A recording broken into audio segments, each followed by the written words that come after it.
You have ruined me." The words were not shouted, they were not wept, they were spoken in a voice so devoid of feeling that they seemed to suck the very warmth from the opulent ballroom. Ilara, Duchess of Blackwood, stood before her husband, a statue carved from ice and despair. The glittering chandeliers overhead, which moments before had seemed like captured stars, now felt like 1,000 accusing eyes. The scent of beeswax and hothouse flowers, once a symbol of luxury, turned to rot and decay in her nostrils. Alistair Beaumont, the Duke of Blackwood, stared at her.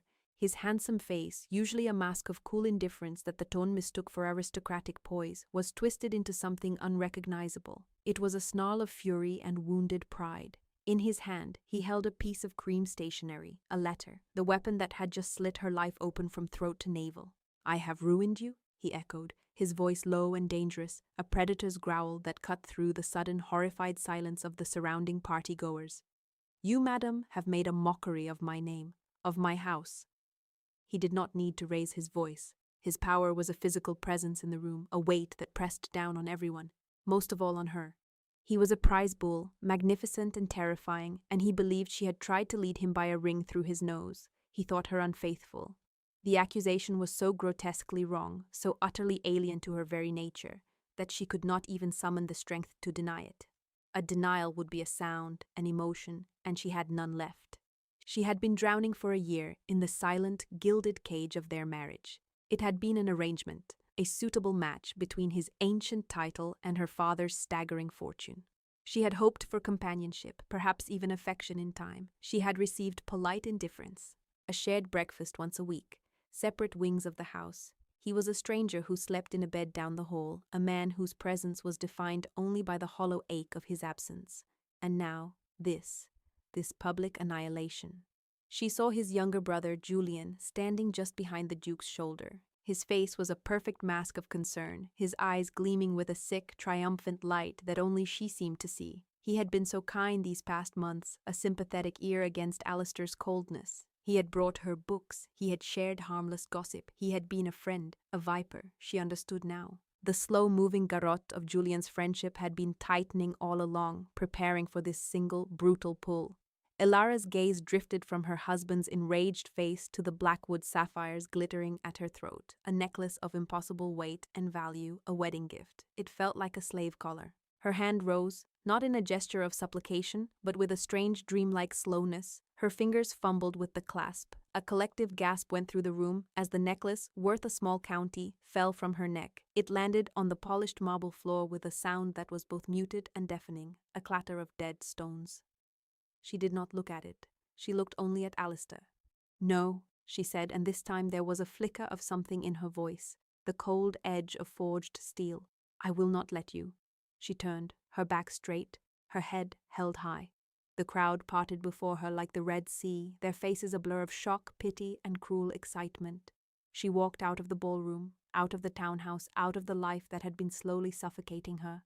She did not look back. She could feel Alistair's stunned silence behind her, a void where his fury had been. It did not matter. Nothing mattered anymore except the tiny, secret life curled beneath her heart, a life he knew nothing about, a life she would now have to protect with the ruins of her own. Her movements in her rooms were starkly practical. She shed the silk gown like a dead skin, leaving it in a heap on the floor. She ignored the jewels spilling from their boxes, the rows of shoes, the closets full of finery. They were not hers. They had never been hers. They were props for the role of Duchess, a role she had just been fired from. She pulled on a simple traveling dress of dark wool, her fingers working the buttons with a steady, numb precision. From a hidden compartment in her travel trunk, she retrieved a small leather purse. It contained the last of her personal allowance, a respectable sum she had been saving for a foolish, hopeful plan to redecorate a nursery at Blackwood Manor, their country estate. The irony was a bitter acid in her throat. The money would serve a different kind of nursery now. She paused before the mirror. The woman looking back was a stranger, pale, her eyes wide and dark, in a face stripped of all artifice. She took off her wedding ring. It was a simple gold band, not the enormous diamond Alistair had presented her with. She had always preferred the simple band. She held it in her palm, the metal cool against her skin. A symbol of a vow that had meant everything to her and apparently nothing to him. She could not bring herself to leave it. She tucked it deep into the leather purse, a cold, heavy memory. Her lady's maid, Sarah, fluttered at the door, her face crumpled with panic and confusion. Your Grace, what are you doing? His Grace is… everyone is… I am no longer her Grace, Alara said, her voice flat. Go back to the party, Sarah. Forget you saw me. She walked past the girl without another word. She took the servants' stairs, her feet silent on the worn stone. She slipped out a side entrance into the damp London night. The air was thick with the smell of coal smoke and wet pavement. It was the smell of freedom, a terrifying, absolute freedom. She hailed a cab, her voice hoarse but firm, and gave an address on the far side of the city, an address she had memorized from a letter received weeks ago, the home of Martha, a midwife who had once served her own mother. The escape was a blur of shadows and fear. Martha, a woman with a face like a weathered apple and eyes that saw too much, asked no questions. She saw the truth in Ilara's haunted expression and the rigid set of her shoulders. Within the hour, Ilara was on a mail coach heading west, a simple woolen shawl covering her hair, her identity stripped away with every mile that passed. She was just Eleanor, a widow seeking quiet work in the country, a lie that felt more true than her entire life had been for the past year. 5 years. 5 years was a lifetime. It was long enough for skin to weather, for hands to grow rough and calloused. It was long enough for grief to cool into a hard, protective shell. It was long enough for a secret, fragile babe to grow into a sturdy boy with his father's eyes and his mother's resilience. Ilara, now known to the people of Seacrest as Eleanor, pulled a mended fishing net onto the stone quay. The Cornish wind, sharp with the scent of salt and brine, whipped strands of dark hair across her face. She was leaner than she had been, stronger. The soft, pale Duchess was a ghost, a story from another world. This woman, with her cracked hands and the faint scent of fish clinging to her worn dress, was real. Her cottage was small, perched on the cliffside overlooking the churning grey sea. It was 2 rooms, with a hearth that smoked in a southerly wind and a floor that was never quite free of sand. It was the only true home she had ever known. Inside, her son, Thomas, would be playing with the small wooden bird she had carved for him, its shape smoothed by his small, possessive hands. He was her heart, her anchor, the entire reason for her existence. He was 4 years old, nearly 5, a bright, curious boy who knew nothing of dukes or London or betrayal. He knew only the sea, the cry of the gulls, and the fierce, unwavering love of his mother. He had Alistair's eyes, a startlingly clear shade of grey that could look right through a person. Sometimes when Thomas looked at her with that intense, solemn gaze, it was like looking at a miniature ghost of the man she had once loved. It was a pain she had learned to live with, a constant, dull ache beneath her ribs. Meanwhile, 300 miles away, Alistair Beaumont sat in the library of Blackwood Manor. The house was silent. It had been silent for 5 years. After Ilara's departure, Julian had been his shadow, his constant companion, his advisor. He had urged Alistair to have the marriage annulled, to find a new, more suitable wife. For a time, lost in a fog of rage and humiliation, Alistair had listened. He had begun the proceedings, but the rage had faded, leaving behind a vast echoing emptiness. The silence in the grand house became a torment.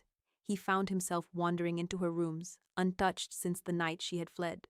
The silk dress was gone, cleared away by a servant, but on the dressing table, nestled in a velvet tray, lay the Blackwood sapphires. They seemed to mock him, their cold fire a reminder of the woman who had valued her dignity more than a fortune. He began to doubt. It started as a small thing, a flicker of unease. Julian's eagerness to see Ilara erased felt wrong, too hungry. He remembered Ilara's face in the ballroom, not guilty or defiant, but shattered, annihilated. He remembered the simple gold band she had insisted on wearing instead of the gaudy diamond. It was not the action of a woman obsessed with status or involved in a clandestine affair for excitement. The doubt grew into a gnawing suspicion. One bleak afternoon, he took the forged letter from his safe. He had read it 100 times. The flowery, incriminating words burned into his memory. But this time, he looked at it differently. He saw the paper, the ink, the very shape of the letters. It did not feel like her. He hired a man, a discreet inquiry agent from London named Davies, a former barrister known for his meticulous nature. He gave him the letter and a simple instruction: find the truth, all of it. The first report from Davies arrived 6 weeks later. It was concise. The handwriting on the letter, while a clever imitation of the Duchess's, was not hers. Certain loops and flourishes were consistently different from the samples Alistair had provided. More damningly, the paper itself had been manufactured by a mill in a town Julian had visited just a month before the scandal, a town Ilara had never set foot in. The world tilted on its axis. It was a lie, all of it. A lie he had not only believed, but had used to publicly destroy his own wife. The wife who he now realized with a cold, sickening certainty had been carrying his child. He had done the math 1,000 times. If she had been pregnant then, the child would be nearly 5 years old, his heir, an heir he had abandoned to an unknown fate. The emptiness inside him curdled into a self-loathing so profound it was a physical sickness. He was not a prize bull, he was a fool, a blind, arrogant fool led to slaughter by his own brother. Davies's next report contained a whisper, a rumor. A woman matching the Duchess's description, traveling under an assumed name, had been helped by a midwife years ago. The trail led west towards the coast, towards Cornwall. Alistair did not hesitate. He packed a single bag, told his staff he was traveling on business, and rode west himself, the name of a tiny, windswept fishing village burning in his mind. Seacrest. He felt like an intruder, a creature from another world. The Duke of Blackwood, in his fine wool coat and polished boots, was as out of place among the fishing boats and stacked lobster pots as a peacock in a pigsty. The air was raw, the people weathered and suspicious of strangers. He took a room at the local inn, the Weary Gull, a place that smelled of stale ale and damp wood. He did not have to search for long. On his second day, as he stood on the quay, trying to be inconspicuous, he saw her. She was walking towards him, her head bent against the wind, a heavy basket of mended nets on her hip. For a moment he did not recognize her. This woman was browned by the sun, her hair unbound and tangled by the sea air. There was a strength in her stride, a purpose in the set of her shoulders that had never been there in London. Then she lifted her head, her eyes met his across the 20 yards of stone that separated them. Time stopped. The cry of the gulls faded. The world narrowed to her face. He saw recognition, not of a husband or a lover, but of a catastrophe, a storm she had long ago survived and never expected to see again. Her face, which had been calm and focused, became a mask of pure shock, followed by a cold, shuddered fury. She froze for only a second. Then she turned, almost dropping her basket, and began walking quickly, almost running, away from the quay and up a narrow, winding path that led to the cliffs. Alistair's heart hammered against his ribs. He followed. He had to. He kept his distance, his mind reeling. It was her. Thinner, harder, but it was Ilara. He followed her up the path to a small, whitewashed cottage that seemed to cling to the very edge of the world. He watched as she hurried inside, slamming the door behind her. He stood there for a long time, the wind tearing at him, his mind a maelstrom of regret and a terrifying, fragile hope. He had found her. She was alive. And then the cottage door opened again. A small boy, no more than 5, with a shock of dark hair and a serious face, toddled out. He held a small carved wooden bird in his hand. He looked around, his expression curious, and then his eyes, his startlingly grey eyes, landed on Alistair. They were Alistair's own eyes, the Beaumont eyes, staring back at him from the face of a son he had never known. The breath left Alistair's body in a ragged punch. He took a half step forward, a soundless word dying on his lips. At that moment, Ilara burst back out of the cottage, her face frantic. She scooped the boy into her arms, holding him so tightly he squirmed in protest. She stood there, defiant and terrified, a lioness shielding her cub from the hunter. "Go away," she said, her voice shaking but laced with venom. "You have no right to be here." "Ilara," he breathed, his own voice unrecognizable. "The boy, is he—" "He is my son," she cut him off, her chin lifting. "He is nothing to you." "He has my eyes," Alistair said, the words raw. It was the most undeniable truth in the world. A tear, the first he had seen, escaped and traced a path through the grime on her cheek. "He has my heart, which is more than I can say for his father." She turned and carried the boy back inside, the door shutting with a finality that echoed in the sudden silence. Alistair was left alone on the cliff path, the sea churning below, his entire world shattered and remade in the space of a single heartbeat. He had found her, and he had found his son.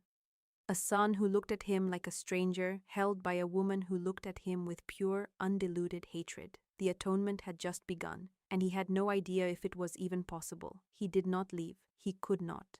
To leave now would be a second abandonment, an act so monstrous he knew it would destroy what was left of his soul. He returned to the Weary Gull, the innkeeper's curious gaze sliding off him. He was no longer a duke in a strange village. He was a man hollowed out by a revelation. For 2 days, he was a ghost in Seacrest. He walked the cliffs, watching the small cottage from a distance. He saw Ilara come and go, her movements filled with a tense, guarded energy. He saw Thomas playing near the door, a bright, vibrant splash of life against the grey landscape. His son, the word was a wound and a prayer. He sent a message to Davies in London.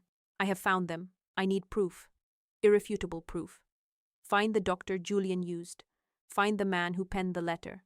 Spare no expense. Bring them here if you must." On the 3rd day, he approached the cottage. His heart was a cold, heavy stone in his chest. He knocked on the rough wooden door. For a long time, there was no answer. He could hear a faint shuffling inside. He knocked again, louder this time. The door opened a crack. Ilara's face was pale, her eyes burning with a feverish light. "I told you to go away." "I will not," he said, his voice quiet but firm. "Ilara, we must talk." "There is nothing to say," she retorted. "You said everything that needed to be said 5 years ago in front of 200 people. "I was wrong," he said, the admission costing him more than any sum of money ever could. "I was a fool. I was deceived." She gave a short, bitter laugh. Deceived? Or relieved? Relieved to finally have a reason to be rid of the inconvenient wife you never wanted? The accusation struck home because it held a sliver of truth. He had not wanted the marriage, not really. He had seen it as a duty. He had never tried to know her, never given her a chance. No, it was not like that. Was it not? She pushed the door open wider, and he saw the state of the small room behind her. A fire sputtered in the hearth. On a small cot, bundled in blankets, lay Thomas. The boy's face was flushed, his breathing shallow and rapid. "He is ill," Alistair stated, a new kind of fear, sharp and paternal, piercing through his guilt. "He has a fever," she said, her voice ragged with exhaustion. "It came on yesterday. It will not break." She looked at Alistair, her animosity momentarily eclipsed by a mother's raw terror. "Now please, leave. You are upsetting him." Alistair could hear the boy's weak, fretful cries. He saw the dark circles under Ilara's eyes, the tremor in her hands. She had been up all night, likely to. She was on the verge of collapse. "Let me help," he offered, taking a step forward. "Help?" She recoiled as if he had tried to strike her. "You have done enough. I can care for my own son." She shut the door in his face. He stood there, helpless, listening to the muffled sounds of his son's distress and his wife's exhausted soothing. He was the Duke of Blackwood, a man of immense power and wealth, and he was utterly useless. He could command armies, but he could not soothe a fever. He could buy palaces, but he could not buy his way across the threshold of this tiny, impoverished cottage. The day bled into a long, agonizing night. A storm rolled in from the sea, lashing the coast with wind and rain. Alistair sat in his cold room at the inn, but he could not rest. He imagined Ilara alone in the cottage fighting for their son's life while the storm raged around her. He could not bear it. He pulled on his coat and went out into the tempest. The wind nearly tore the door from his hands. Rain plastered his hair to his scalp. He fought his way up the muddy cliff path, the lantern he carried casting a weak, dancing light. When he reached the cottage, one of the shutters had been torn loose by the wind and was banging violently against the stone wall. Light spilled from the window in frantic bursts. He could hear Thomas crying, a high, thin wail of misery that was nearly lost in the howl of the wind. He did not knock. He put his shoulder to the door and pushed it open. The scene inside was one of desperate exhaustion. Ilara was kneeling by the cot, trying to spoon a little water between Thomas's cracked lips. The boy turned his head away, crying weakly. Ilara's shoulders slumped in defeat. She looked up as Alistair entered, her eyes wide and haunted in the flickering lamplight. She was too tired to be angry. "He will not take anything," she whispered, her voice breaking. "Not from me, not from anyone." "You need to rest," Alistair said, his voice gentle. He shrugged off his soaking coat. "Let me watch him. He does not know you. Then let me fetch the doctor. There must be one in the village. Dr. Hemlock is an old man who smells of gin and believes in leeches. He will only frighten him," she said, her head drooping. He wants me." Alistair knelt beside her. He was close enough to see the pulse fluttering in her throat, to smell the scent of wood smoke and sickness and her own weary sweat. He looked at his son. The boy's eyes were glassy with fever, his small body trembling. A fierce, primal wave of protectiveness washed over Alistair, so powerful it almost brought him to his knees. This was his flesh and blood, his son, and he was a stranger. "Ilara," he said, his voice thick with an emotion he could not name. "You cannot do this alone. You will collapse. Then who will care for him?" She did not answer. She simply stared at the boy, her body swaying with fatigue. "Go and lie down," he said softly. "Just for an hour. I will sit with him. I will not touch him if he is afraid. I will just watch. I swear it." She looked at him then, a long, searching look. She was looking for the man who had condemned her, the arrogant duke from the ballroom, but she did not find him. She saw only a desperate father, his face etched with fear and regret, his fine clothes soaked and mud-splattered. Slowly, as if moving underwater, she nodded. She stumbled to her feet and collapsed onto her own narrow bed in the corner of the room, pulling a thin blanket over herself. She was asleep before it settled. Alistair turned his attention to the cot. He sat on the small stool Ilara had vacated, his big frame feeling clumsy and out of place. He looked at Thomas. The boy stared back, his grey eyes wary and clouded with pain. "Hello, Thomas," Alistair whispered. He felt a ridiculous urge to cry. I am Alistair, your father." The boy just watched him, his breathing a harsh rasp in the quiet room. Alistair did nothing. He just sat, a silent sentinel as the storm raged outside and his son fought a battle within. He did not know how to be a father. He did not know how to fix this. But he knew with an absolute certainty that settled deep in his bones that he would not leave this room. He would earn the right to be here, or he would die trying. Hours passed. The storm quieted to a steady drumming of rain on the roof. Ilara slept the sleep of the utterly exhausted. Alistair sat vigil, his gaze never leaving his son. He watched the rise and fall of the boy's chest, listened to every ragged breath. He felt a connection forming in the silence, a fragile thread spun from shared fear and a desperate, one-sided love. Sometime before dawn, Thomas stirred. He whimpered, his eyes fluttering open. He looked past Alistair towards the corner where his mother slept. "Mama," he croaked, his voice barely a whisper. "She is sleeping," Alistair said softly. "She is very tired." Thomas's lower lip trembled. He tried to push himself up, his small body weak and uncooperative. "Mama," he insisted, a note of panic entering his voice. "Shh! She is right here," Alistair soothed, his hands hovering, unsure if he should touch him. "Let her rest." But the boy was growing more agitated, his cries getting louder. Alistair knew if Thomas woke Ilara, she would get no real rest at all. He made a decision. He reached out and gently, tentatively, laid a hand on the boy's forehead. It was burning hot. Thomas flinched at the touch, but he did not pull away. He looked at Alistair, his fever-bright eyes wide with confusion. Alistair began to speak, his voice a low, rumbling murmur. He did not talk about London or titles or anything of consequence. He talked about horses. He described the great black stallion in the stables at Blackwood, its coat like polished jet. He described the feel of its power, the wind in your face as you rode. He talked about the dogs, the woods, the wide green fields that stretched for miles. He talked about a home the boy had never seen. Slowly, miraculously, Thomas began to quiet. His breathing seemed to ease. He listened, his gaze fixed on Alistair's face. The panic receded from his eyes, replaced by a drowsy curiosity. Alistair kept talking, his voice a steady anchor in the sick room. He spoke until his own throat was raw. Eventually the boy's eyelids drooped. His breathing deepened, evening out into the rhythm of sleep, a true, healing sleep. Alistair did not move. He kept his hand on his son's brow, feeling the ferocious heat begin to recede. Just slightly, a wave of profound relief washed over him, so intense it left him weak. He had done something, a small thing, but it was a start. When the grey morning light filtered through the window, Ilara stirred. She sat up, her eyes wide with alarm, her first thought for her son. She saw Alistair still sitting on the stool, his shoulders slumped, his face haggard in the dawn, and she saw Thomas sleeping peacefully, his flush lessened, his breathing deep and even. She saw Alistair's large hand resting gently on their son's head. She said nothing. She simply watched them, a storm of conflicting emotions warring within her. The hatred was still there, a hard, cold knot of betrayal, but it was now tangled with something else, something she was terrified to name. It looked dangerously like gratitude. The fever broke that afternoon. Thomas woke, weak but lucid, and drank a whole cup of broth that Alistair held for him. Ilara watched from her bed, silent, her expression unreadable. Later, while Thomas slept again, she finally spoke. "Why are you here, Alistair?" He turned from the cot to face her. "I told you, I was deceived. By Julian. I do not want to hear his name." "You must," he insisted, his voice gentle but firm. "You must know the truth. I have a man, Davies, investigating. He found proof the letter was a forgery. He is looking for the doctor who I now believe Julian paid to support his story." She stared at the rough blanket in her lap. "Proof. You needed proof to believe me. You could not simply look at me, your wife, and believe me." The quiet accusation was more devastating than any shout. "No," he said, his voice raw with self-disgust. "I could not, and that is a failure I will carry for the rest of my life.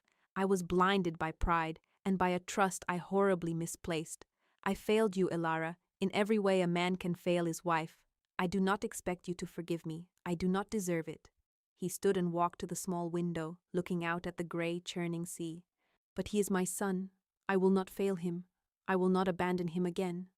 He stayed. He slept in the chair by the fire, refusing to go back to the inn. He fetched water, chopped wood, and ran errands into the village, enduring the curious stares of the locals. He did not try to touch Ilara. He did not press her. He simply made himself useful, his presence a quiet, constant apology. He learned the rhythms of her life, the hardship she had endured without a single word of complaint. He saw the respect the villagers had for her, the way they greeted Eleanor with gruff affection. She had built a life here, a real life, with her own two hands. A week after the storm, a carriage arrived in Seacrest. It was an incongruous sight, its lacquered panels and fine horses belonging to another world. Mr. Davies stepped out, a small, neat man with intelligent eyes. He was not alone. With him was a stooped, nervous man with a perpetually sweating brow, Dr. Finch. Alistair met them at the inn. The confession, Davies explained, had not been difficult to obtain. Dr. Finch was a man ruined by gambling debts, and Julian's hold over him had been purely financial. With the promise of his debts being cleared and passage to America, the doctor had been pathetically eager to tell the truth. He had never examined Ilara. He had simply signed a document Julian had prepared, attesting to a fabricated state of health that would lend credence to the idea of a torrid affair. Alistair took the signed confession from Davies. It was all there, in black and white. The sordid, pathetic little conspiracy laid bare. He walked back to the cottage, the paper clutched in his hand. Ilara was outside, hanging laundry on a line, the sea breeze catching the clean white sheets. Thomas was at her feet, trying to build a tower of pebbles. He looked up as Alistair approached and gave him a small, shy smile. "Papa?" he said. The word struck Alistair with the force of a physical blow. Ilara froze, her hands still holding a sheet to the line. She looked from Thomas to Alistair, her face a conflict of emotions. Alistair knelt, his eyes on his son. "Hello, Thomas." He then stood and faced Ilara, holding out the papers. "This is from Dr. Finch," he said quietly. "It is his full confession. Davies has also located the forger, a clerk who owed Julian money. It is over, Ilara. The lie is dead." She took the papers, her hands trembling slightly. She read them, her eyes scanning the pages. She read them twice. The tension in her shoulders, a tension she had carried for 5 years, seemed to dissolve. She sagged against the laundry line, the confession fluttering in her hand. "I knew it," she whispered, more to herself than to him. "In my heart, I always knew it was Julian. But I never thought—" She looked at him, and for the first time, the hatred was gone from her eyes. In its place was a deep, bone-weary sadness. "I never thought you would believe him over me." "It is my life's greatest regret," he said simply. There were no other words. The next few days were a strange truce. The walls between them were still there, but they were no longer fortified. They talked, not of the past, but of the present, of Thomas. Alistair told her about Blackwood, not the grand house, but the woods he had loved as a boy, the river where he had learned to fish. She, in turn, told him about Seacrest, about the families, the festivals, the harsh beauty of a life tied to the sea. He learned that the small wooden bird Thomas treasured had been carved by her own hand during the first lonely winter. One afternoon, while Ilara was in the village, Alistair took a piece of driftwood and his pocket knife and sat on the cottage step. He was not a skilled carver, his hands were clumsy, but he worked for hours. When Ilara returned, she found him presenting a small, rough-hewn boat to a delighted Thomas. a companion for the bird. She watched them playing together, her son's happy chatter filling the air. She saw the way Alistair looked at Thomas, with a raw, unguarded adoration that was achingly real. He was not acting a part. This humbled, patient man was not the cold duke she had married. That evening, as they sat in silence by the fire while Thomas slept, she went to her small chest of belongings. From the very bottom, wrapped in a piece of cloth, she retrieved her old wedding ring, the simple gold band. She stood before the fire, her back to him, and slowly, deliberately, slid it back onto her finger. Alistair's breath caught in his throat.